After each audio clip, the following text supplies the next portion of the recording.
Good morning. সকালবেলায় আজকের সকালটা শুরু করলাম তোমাদের সাথে ব্যালকনি দিয়ে।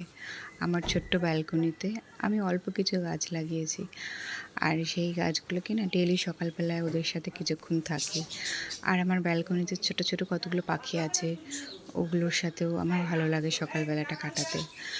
আর তারপর চলে যাই স্নানে, আর স্নান করে চলে আসি আমার পছন্দের সবচেয়ে আমার ঘর ঠাকুর ঘর। তো এই ঠাকুর ঘরে কিছু সকালবেলায় আমার গোপাল আছে, গোপালের সেবা করে তারপর আমি শুরু করি আমার রোজগারের কাজ। যদি কোনো দিন ঠাকুর ঘরে সকালবেলায় আমার ঢোকা না হয় না,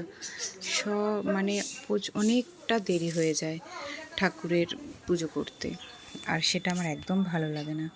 সকালবেলায় পুজো সেরে অন্য কাজ শুরু করলে না একটা মনে হয় যেন অনেক বড় একটা ভালো কাজ করে তারপরে সকালটা শুরু করেছি। জানি না এটা কার কার সাথে হয়।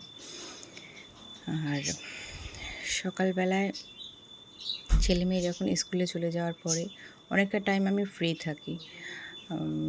টিফিন বানানো যেহেতু আমার সকালে মর্নিংয়ে হয়ে যায়, তো এর জন্যে আগে আমি বসে না থেকে আগে ভাবি যে পুজোটা দিয়ে তারপর একটু কিছুক্ষণ আমি রেস্ট নিই, ব্যালকনিতে বসে থাকি। আমার হাজব্যান্ডকে তুলি, তারপর একসাথে আমরা চা খাই। আর যেহেতু না অনেকটা লেট নাইট করে শোয়, ওর যেহেতু কাজটাই এরকম, তো তার জন্য আমি মর্নিংয়ে ওকে একদমই ডাকি না। আমার সব কাজ টাজ করার পর তারপর ওকে আমি ডেকে আনি। আর একটা তোমাদের সাথে শেয়ার করব, যেটা হচ্ছে আমার এই যে আসনে দেখলে ভোলে বাবা, তো এই শ্রাবণ মাসে না আমি এই ভোলে বাবার মূর্তিটাকে পেতেছি আসনে, না কোনো যজ্ঞ করে নয়, এমনি মূর্তিটাকে পেতে আমি পুজো করছি, পঞ্চামৃত দিয়ে স্নান করিয়েছি। তো শিবলিঙ্গের সাথে মূর্তি পুজো করা যায় কি না, এটা আমি অনেকের কাছে জিজ্ঞাসা করেছি, তো সবাই বলেছে হ্যাঁ কোনো অসুবিধা নেই। আর বাবার পুজো করতে তো মনে হয় না কোনো অসুবিধা আছে। আর ভিডিওটা কেমন লাগলো প্লিজ কমেন্ট করে জানিও।